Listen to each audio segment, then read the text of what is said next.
Here's a new story, Dissecting Wheeling, from Creative Impressions and Wheeling History.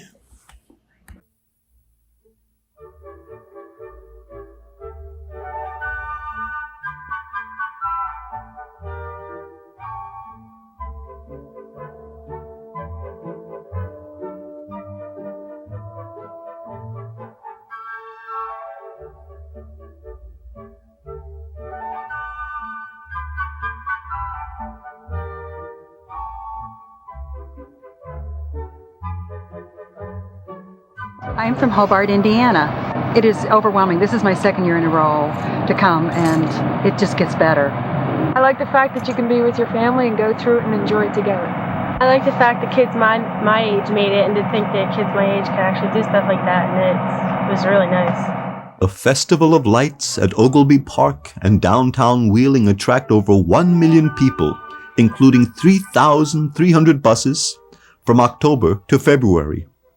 What is it that brings so many people year after year? And how did this event originally start? The director of the zoo and Randy Whirls and Doug Dolby at Ogilby went out to a zoo in Cincinnati, and they were so impressed with the Christmas presentation of the Christmas lights and lighting up the zoo, they thought in our slow period here at Ogilby in the wintertime, very few people would visit the zoo. So they thought, gee, this would be a nice idea for Ogilby. And so that first year we spent probably $2,000 and bought enough lights to outline the building of the zoo. And it worked very well, and it did generate quite a bit of traffic. And after that happened, things grew from there. We heard about Niagara Falls and their Christmas lighting. And so in 1985, we had the Park Commission approve a budget to put in our first 5 displays. And within 2 years, the occupancy of the lodge, for instance, went from 27% to 95%. The idea was inspired by the Niagara Falls attraction and adapted to the local environment. With the topography that Ogilby has is so unlike Canada or downtown Toronto in that area, that we had a real opportunity to put things down in a valley that you would look down on or way up on a hill. And it was a real challenge then to create something that would be exciting for children as well as adults and anyone. The other challenge really was to look at the fact that most displays are seen from people in cars and not a pedestrian tour. So by virtue of that, our scale and size had to be rather large thinking.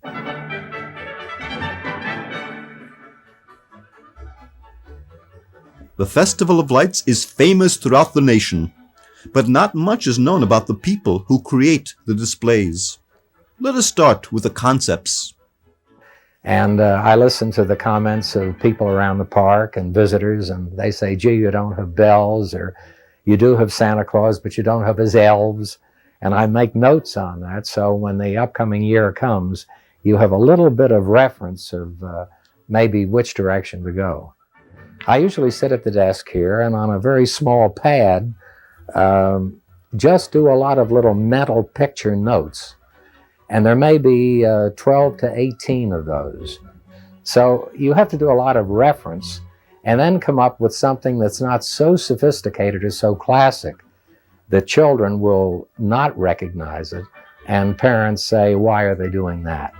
And then Randy and the Ogilby staff, the principal management people, sit down and we sort of take a vote on it. Then Mr. Otten produces the working drawings for the craftsmen. And then they're coded to detail which colors go where. And one of the most, I think, monotonous jobs of working on a project like this is actually putting the lights at 4-inch centers along the design. Amazingly enough, 95% of the displays are built by the Wheeling Park High School as a hands-on project by the students. In the beginning, they wanted to partnership with us to build these projects for over at Ogilby, and they supply the materials, bring them in, and then the students do the work here to build them. Mr. Otten does the blueprints for the projects over there, bring them over. We then shoot those prints down onto the floor or have the art class draw them on the floor. We bend the material, the steel, to the shapes of the objects on the floor. Students then weld those together and put the frameworks on them.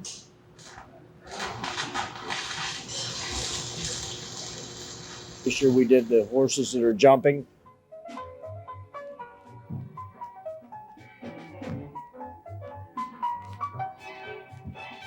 We did the ballroom dancers. We recreated the Statue of Liberty display from a solid aluminum statue to one with lights on it. We've done the flag, the waters back up. Most of the displays over there have been done here.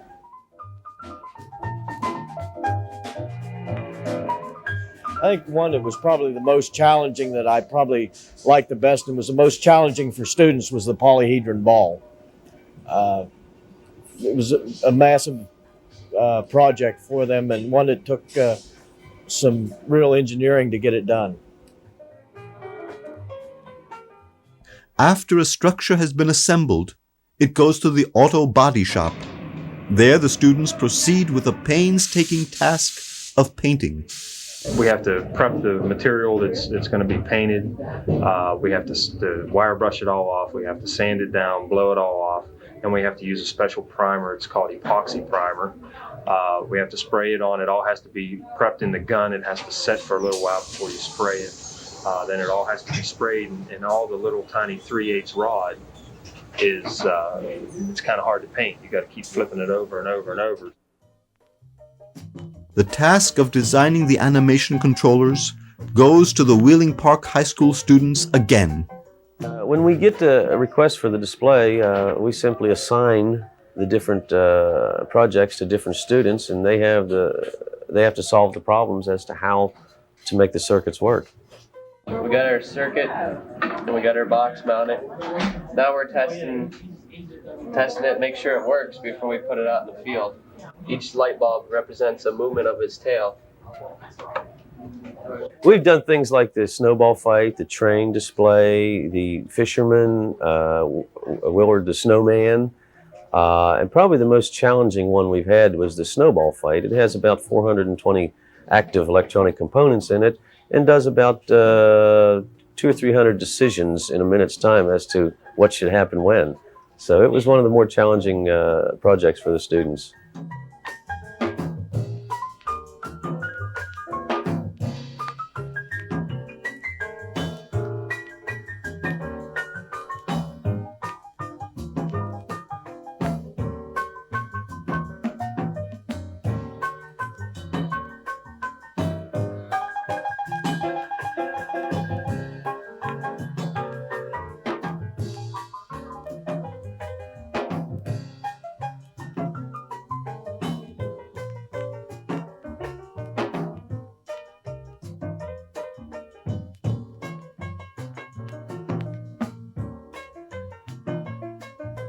Bernie Pettit, an industrial contractor, prefers a mechanical approach to animation. Animation has been a hobby of mine. I like the actual motion better than I do the lighting of it.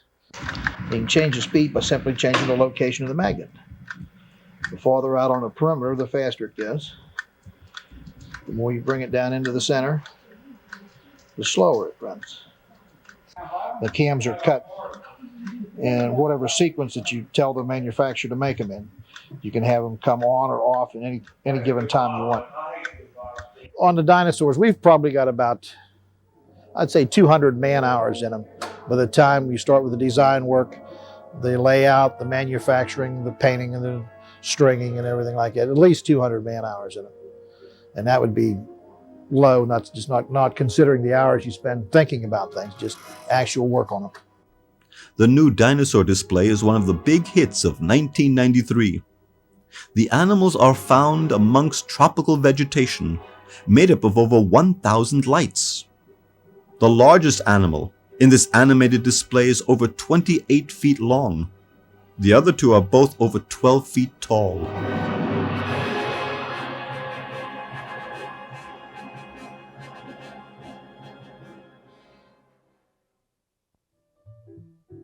The Fantasy Light Tunnel was constructed in 1989. 22 arches spaced 6 feet apart stand 16 feet high, sparkling with 2,000 lights.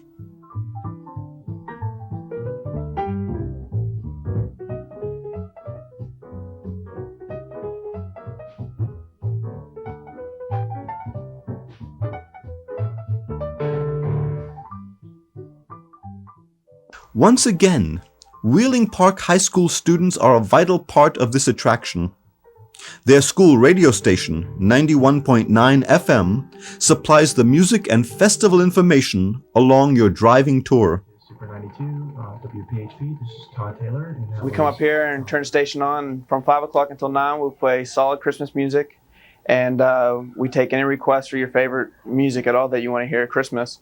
And we just sit here and put CDs in and play the cards that describes every display that we have in the through the park.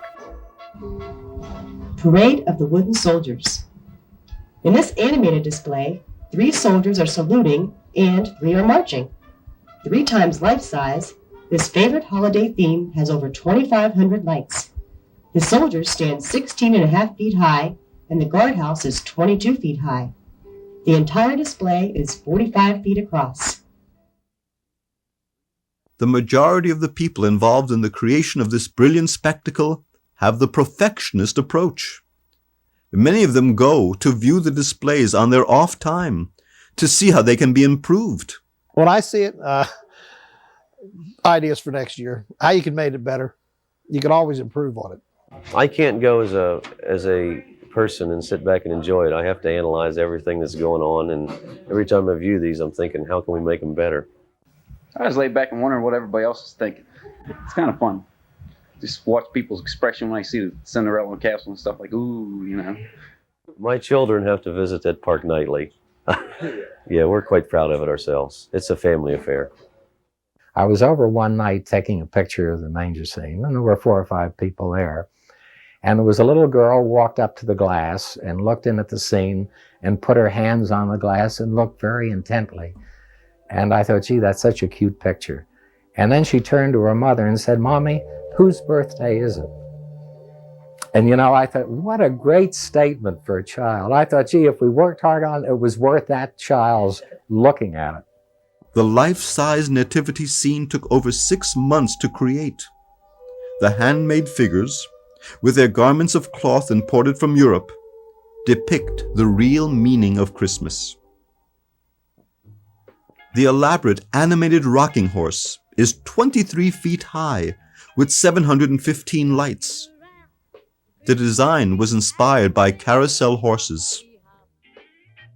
The Festival of Lights not only brings joy and fun to the whole family, but also brings economic benefits to the Wheeling area. Well, we get all kind of comments. A lot of them are negative. They think it's a waste of money, that money can be spent otherwise. They don't realize the money that it brings back into the community. We figure we get about 1,200,000 cars during the season. That's from November 1st to mid-February. And they all eat at local restaurants, sleep at local hotels, and many go shopping at local stores and gift shops. Actually, the Ogilvie Park Commission has only positive experiences with its policy not to charge a fixed admission fee. So we put up 2 of these larger structures, and you drive by and the free will offering, whatever it is, goes in there. We were so shocked at the end of the season. The money, of course, is collected daily and counted. But the first year, we were a little in excess of $111,000. In keeping with Wheeling's Victorian heritage, these new angel displays greet visitors and direct them on their tour. There are 821 lights on each display.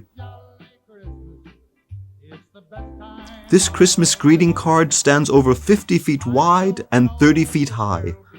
Ogilvie greets its visitors with more than 1,000 lights. Happy holidays! 3 herds of deer appear among the trees in their natural grazing habitat. Holly wreath and candy canes, a long-time favorite, was a theme piece in 1985. The tallest candy cane stands 30 feet high. The entire display contains 4,000 lights.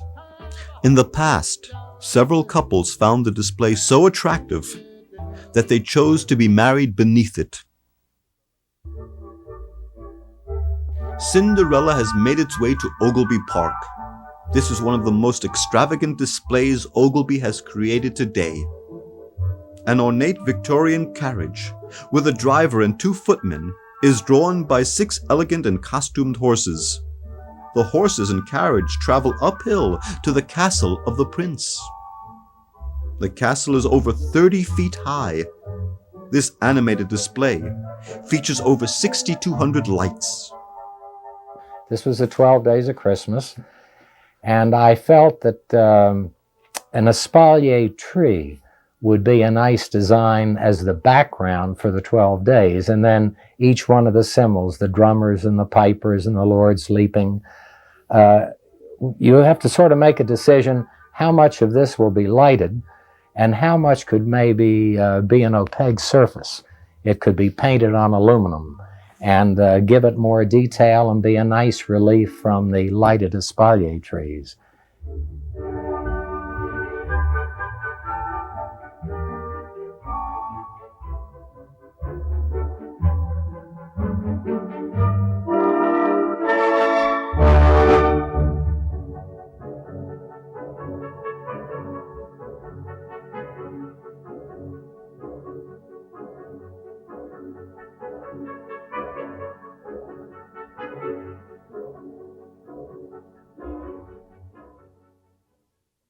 The Mansion Museum is decorated for the holiday season by leading decorators of the Wheeling area, who each have a room to fill to their heart's desire. A specially decorated Christmas tree highlights each of the rooms. A model train display runs in the Burton Gallery, and a fine gift shop is on the lower level. And decorated Christmas trees are found throughout the park. We've sort of confined the animation finally to the Jack-in-the-Box with a progression of lighting the gift boxes first, then lighting the lower box that Jack is in, and then Jack coming out of the box lights progressively, and then he waves his arms back and forth.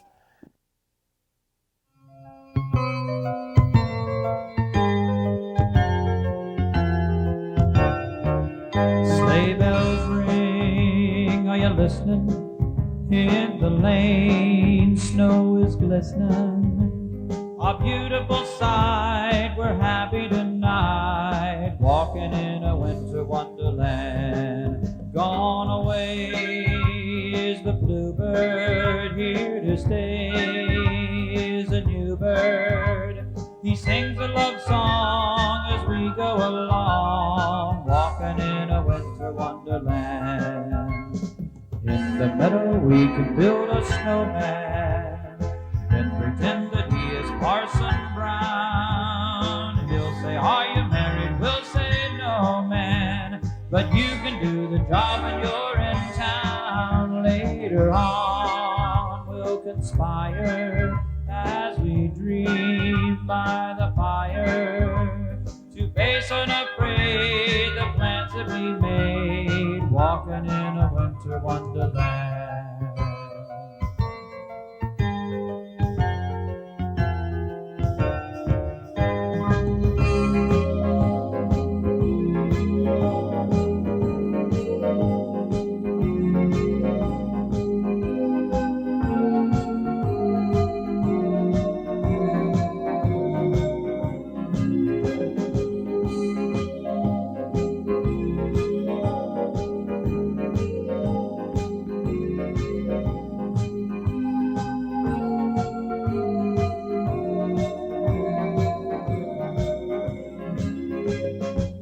The meadow we can build a snowman, then pretend that he is Parson Brown. He'll say, are you married? We'll say, no, man, but you can do the job when you're in town. Later on we'll conspire as we dream by the fire, to pay celebrate the plans that we made, walking in a winter wonderland.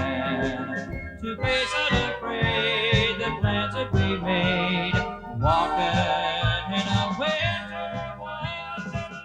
We were beginning our third year at Ogilvy with the Festival of Lights, and at that time we probably had 12 to 15 displays. And downtown Wheeling, and Randy Worrells, of course, a member of the Chamber of Commerce, and so is Doug Dalby, they said Wheeling should light up as well. The first request we had from downtown Wheeling through the Chamber was to design some symbolic thing to put down the main streets, whether it be a wreath or whatever. And we felt a large, maybe 8-foot snowflake would be a prettier thing to do, keep them all white and have Main and Market Street lighted that way. So that first year, I think their installation was roughly 150 snowflakes. And then the individual retailers began to light downtown.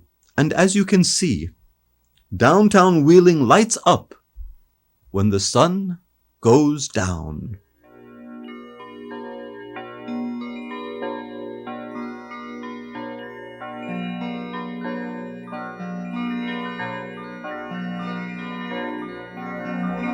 Christmas makes you feel emotional. It may bring parties or thoughts devotional. Whatever happens or what may be, here is what Christmas time means to me. City sidewalks, busy sidewalks, dressed in holiday style. In the air there's a feeling of Christmas.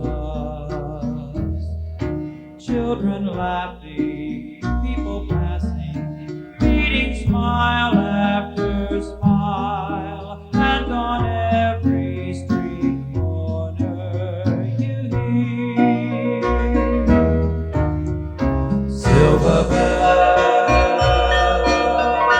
silver bells. It's Christmas time in the city. Ring a ling, hear them ring.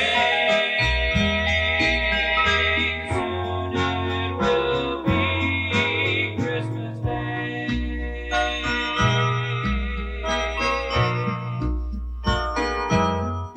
Strings of street lights, even stoplights, blink a bright red and green as the shoppers rush home with their treasures. Hear the snow crunch, see the kids bunch. This is Santa's big scene, and above all this bustle you hear silver bells, silver bells. It's Christmas time in the city. Ring a ling, hear them ring. Soon it will be Christmas Day. Ring a ling. We wanted to be sure people didn't miss the zoo who might be strangers to Ogilvy. So on the road, as you go down to the good zoo, we took a large image of Woodchuck Will, and he stands there motioning cars to come in and visit the zoo. Are you listening in the lane? If you remember in past years visiting Ogilvy and driving past Shank Lake, we've had several displays on the lake. We started with some geese and ducks, and then we added a comic fisherman who catches a fish and loses it. We thought, what else would be on a lake, particularly in the winter? Well, it'd be ice skaters. And so we designed a lady figure skater who spins and jumps on Shank Lake. She's there now. In the meadow we can build a snowman. The manager of the dining room called me one day and said, "You know, Bob, you haven't done anything about the dining room in the way of displays." And I never really thought of it being a displayable idea. And I wanted to do something for him that would be attractive but still fun. And so in the back end of the lodge, as you come up the back road to Wilson Lodge, you'll see a 15-foot high chef flipping pancakes in the air. In thinking of new displays for Ogilvy, you think largely of the winter time, since we do call it the Winter Festival of Lights, and yet visitors come to Ogilvy year-round. In the summertime and in the spring, they come up to see the tulips and the blooming annuals and later the chrysanthemums. And I thought it would be a shame to overlook a touch of gardening in the wintertime, even in the snow. And so we created a display of a comic gardener, and you see him standing on top of a stepladder, watering a garden, and as he sprays the water on the flowers, you see the daffodils, then the tulips, and then a 10-foot sunflower shoots out of the ground. No man, but you can do the job when you're in town later on. As you know, or probably have heard, we do have the West Virginia Tennis Open at Ogilvy. So we designed a display around that called the West Virginia Tennis Open. And we have a net up and we have 4 players volleying back and forth, and it does very well. It's a nicely animated display. If you remember in the story, if Cinderella doesn't get back by midnight, she turns into one thing, the coach turns into a pumpkin, and the horses turn into mice. And so to complete the story, we completed the display that way. So when you see it now, you'll see the full Cinderella story with the castle, the horses, the coach, and the pumpkin and the little mice. We had this parade of the wooden soldiers with 6 soldiers marching, and we thought it might be fun to add one more soldier firing a cannon. So on command, he's an animated figure, he fires a cannon, you see the projectile go.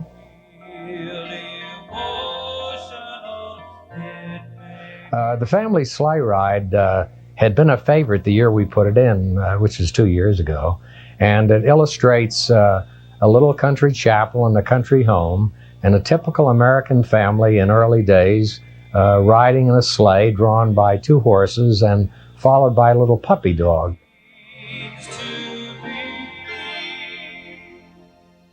City sidewalks, busy sidewalks.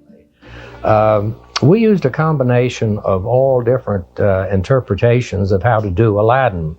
And we thought if we used the genie and the magic of his lantern making the genie appear and then Aladdin riding on the magic carpet would be the most appealing.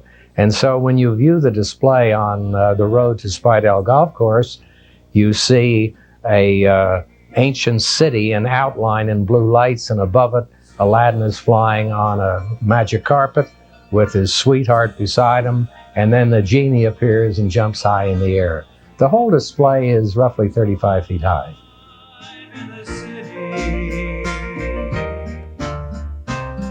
This year, for the Winter Festival of Lights at Ogilvy, we wanted to create some new ideas and maybe embellish the more popular earlier ones.